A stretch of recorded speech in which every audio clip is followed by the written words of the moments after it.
अस्सलामुअलैकुम। Straight talk में खुशामदीद। आपके साथ मैं हूं आयशा बख्श। सुप्रीम कोर्ट के चीफ जस्टिस उमर अता बंदयाल की जानिब से पंजाब और KPK में इंतखाबात पर लिया गया अज खुद नोटिस का केस बहुत सी नई आईनी बहसों और सवालात को जन्म दे रहा है। इस केस पर बनने वाला 9 रुकनी बेंच तो टूट गया है, मगर उसमें शामिल 4 जज साहिबान justice Jamal Mandokhel, justice Yahya Afridi, justice Athar Minallah और जस्टिस मंसूर की जानिब से लिखे जाने वाले नोटिस में अज खुद नोटिस के इख्तियार, सूबाई असेंबलियों की तहलील, वजीर आला के इख्तियारात, जमहूरी उसूलों की पासदारी, एक जज साहिब की मुबैना ऑडियो लीक्स और सुप्रीम जुडिशल काउंसिल में रेफरेंस के हवाले से अहम सवालात खड़े किए गए हैं। जस्टिस अतहर मिनल्ला ने तो वाज़ेह कर दिया कि उनके सवालात को तहरीरी हुक्मनामे में शामिल ही नहीं किया गया। इस केस की कार्रवाई के साथ चलना मुमकिन नहीं। वकला तंजीमों और PDM के इतराज़ात के बाद जस्टिस मज़ाहिर नकवी और जस्टिस एजाजुल एहसन ने अपने आप को इस बेंच से अलग कर लिया, मगर दूसरी तरफ फारूक नायक की तरफ से की गई फुल कोर्ट की इस्तदा भी मुस्तरद कर दी गई है। यूं ये केस एक दिलचस्प मरहले में दाखिल हो चुका है। अब कौम की नजरें सुप्रीम कोर्ट की तरफ लगी हुई हैं, जहां इस केस पर समाअत जारी है और अब कल सुबह 9:30 बजे दोबारा से इस केस की समाअत का आगाज होगा। इसी मामले पर प्रोग्राम का आज का पहला सवाल हमारे पैनल के सामने रहेगा। पैनल में हमारे साथ मौजूद हैं हसन निसार, शहजाद चौधरी, ईसार राना और अबसार आलम साहब, जबकि हैदर वहीद साहब भी आज खुसूसी तौर पर हमारे प्रोग्राम का हिस्सा है। लीगल एक्सपर्टीज हम जानने की कोशिश करेंगे, कानूनी तौर पर यह मामला कहां खड़ा है, हल किस तौर हो सकता है, नताइज क्या निकल सकते हैं। आप सबके लिए सवाल ये मैं एक बार फिर याद करा दूं कि फुल कोर्ट की इस्तदा की गई थी, मुस्तरद हुई, 9 रुकनी बेंच सुन रहा था, जिसमें से 4 जज अलहदा हो गए हैं। 4 जजेस ने अपने इख्तिलाफी नोट भी शामिल किए हैं, जिसमें एतराज़ हैं और बहुत से सवालात उठाए गए हैं। साथ ही जजेस अपने जज ब्रदर्स पर एतराज़ात कर रहे हैं, PDM के एतराज़ात मौजूद हैं, बार के एतराज़ात मौजूद हैं कि चेरी पिकिंग की गई बेंच कॉन्स्टिट्यूट करते हुए। अब 5 रुकनी बेंच आइन की तशरीह कर रहा है इंतखाबात के मामले को लेकर। सवाल आप सबके लिए इस तरह से, 4 जजेस का वाज़ेह इख्तिलाफ, क्या 5 रुकनी बेंच का फैसला हर फरीक के लिए काबिल कबूल होगा? हैदर वहीद साहब, जो आज पूरा दिन हुआ और जो पिछली समाअत में हुआ, आज काफ़ी बात भी की गई, जो जजेस के नोट भी सामने आए, आपकी नज़र से भी यकीनन गुजरे होंगे। मैं सबसे पहले आपका ओपिनियन चाहूँगी, मामला कितना हसास है, दुरुस्त समत में आगे जा रहा है? देखिए, मामला तो बेइंतहा हसास है और जिस तरह से मरियम नवाज साहिबा ने आज फिर कहा, तो लगता यही है कि लेवल प्लेइंग फील्ड जिसका मुतालबा किया जा रहा है वो कुछ इस तरह से दिखनी चाहिए कि जैसे जो नवाज शरीफ साहब के साथ हुआ और किया गया, तो वही चीज़ जब तक इमरान खान साहब के साथ नहीं होती तो वो लेवल प्लेइंग फील्ड जो है वो तसव्वुर नहीं की जाएगी।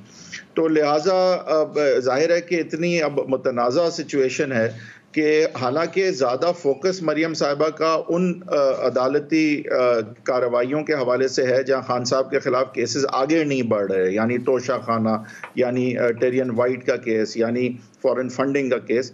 बट जाहिर है कि ऑडियो लीक्स के बाद उन्होंने 2 जज साहिबान पे भी एतराज़ उठाए थे और फिर 2 साबिक जज साहिबान जिनका पनामा केस से बहुत ताल्लुक़ रहा है, उनके हवाले से आज भी बहुत तनकीद की उन्होंने। तो इस हवाले से जो है वो सियासी रंग तो देखें हर चीज़ को अभी कहीं ना कहीं से जो है वो मिल रहा है, लेकिन हमने देखा कि जो जिन 2 जजेस पे एतराज़ था खासकर, तो वो दोनों ने अपने आप को रिक्यूज़ कर लिया इस बुनियाद पे कि हाँ, उन्होंने अपना माइंड शो किया था कि वो किस तरफ खड़े हैं कि 90 दिन के में इलेक्शन लाजमन होने चाहिए। और उसी तरह से बाकी 2 जो जज साहब थे, जस्टिस मिनल्ला साहब और जस्टिस याहिया आफरीदी साहब, उन्होंने भी अपने आप को रिक्यूज़ कर लिया है, क्योंकि जाहिर है कि वो भी उन्होंने भी अपना ओपिनियन एक हद तक एक्सप्रेस किया था। तो अब जो लोग रह गए हैं भी हैं मंदोखेल साहब के अलावा, जिन्होंने कोई बहुत ज़्यादा वाज़ेह स्टांस नहीं लिया था इस इशू के हवाले से। जो सवाल है कि इलेक्शन की तारीख कौन देगा, 90 दिन में लाजमन होंगे, और इलेक्शन के हवाले अब जो आगे किस तरह बढ़ा जाएगा, और इसमें जो वो नुक्ता था कि लेकिन नहीं, पहले डिसल्यूजन को भी देखा जाए कि भाई ये तो बात की बात है कि 90 दिन में होने चाहिए या नहीं, या हो सकते हैं या नहीं, और डेट कौन देगा। पहले इस चीज़ को देखा जाए कि डिसॉल्व असेंबलियां जो हैं वो आईनी तरीके से हुई हैं या नहीं हुई हैं।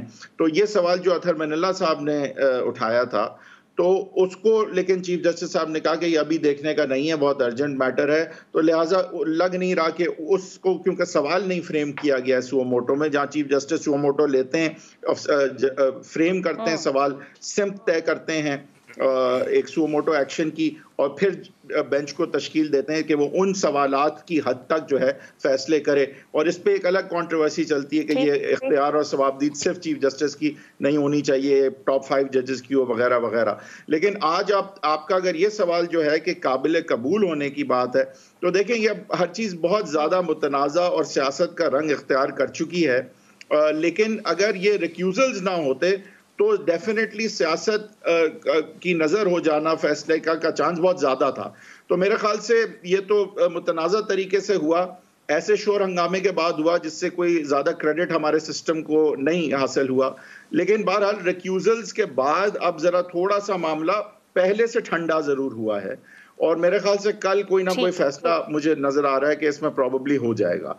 क्या फिर भी मुतनाज़ा नहीं होगा? मैं ये नहीं कह रहा मुतनाज़ा नहीं होगा, लेकिन जितना मुतनाज़ा होता अगर ये रिक्यूजल्स ना होते उससे तो डेफिनेटली कम ही मुतनाज़ा होता नजर आ रहा है। बट बहरहाल ये एक मैं इसके ऊपर बाद में आती हूँ। हैदर साहब दोबारा आपकी तरफ एक और भी आज खुद नोटिस की बुनियाद के सवाल को भी लेकर। हसन साहब ये फरमाइएगा कि ये जो अभी बात भी की और ये एक राय भी बनी गुज़िश्ता 3 दिन में जब से मामला टेकअप हुआ आज खुद नोटिस का, एक जिस तरह के जजेस ब्रदर्स ने एक दूसरे पर बात की, बार ने की, फिर एक मुबैना ऑडियो, एक तकसीम के तासुर सामने आया एक बेंच के अंदर जो कि आला अदलिया है।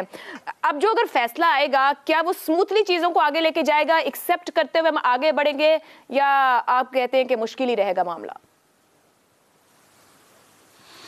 आयशा, जजेस जो आपने कहा ना ब्रदर्स, तो वैसे तो मुसलमान भी भाई हैं, एक को तकलीफ पहुंचे सारे जिस्म को तकलीफ पहुंचती है, इसलिए वो छोड़ें आप ब्रदरहुड हमारे मुल्क में। बाकी देखो यहाँ तो ईद के चांद, अजान के वक्त, बुनियादी तारीख़ी वाक़यात, सहरी और अफ्तारी के औकात पर इत्तेफाक नहीं है। ये तो फिर सियासतदानों की गंदी कम्युनिटी है। कल के दुश्मन आज के दोस्त, आज के दोस्त कल आपस में रंबा संबा नाच रहे होंगे। अच्छा, और क्या यही हमारी तारीख़ नहीं है? सो आप अपना खून ना जलाएं, ना हमारे दिमाग खपाएं। बनु उमैया की मलूकियत से लेकर मेरा मुल्क मेरी मर्जी, मेरी जमहूरियत मेरी मर्जी, ये वो बिगड़े तिगड़े हैं जिनका सिर्फ डंडा पीर है। बिल्कुल मुतनाज़ रहेगा। दूसरी और आखिरी बात, वो ज़रा एकेडमिक है। चेरी पिकिंग टाइम जो होता है ये बड़ी मनहूस इस्तिलाह है। ये मौत के करीब जब बंदा पहुंचता है ना, तो नॉर्मली ये एक्सप्रेशन उस वक्त इस्तेमाल होता है कि भाई ये तो हमारा तो अब चेरी पिकिंग टाइम है। तो जिस किसी ने भी ये टर्म इस्तेमाल की है उसे चाहिए ज़रा रीचेक कर ले। बाकी नहीं, मुतनाज़ा था, है और रहेगा। यही आपकी पहचान है पिछली कई सदियों से।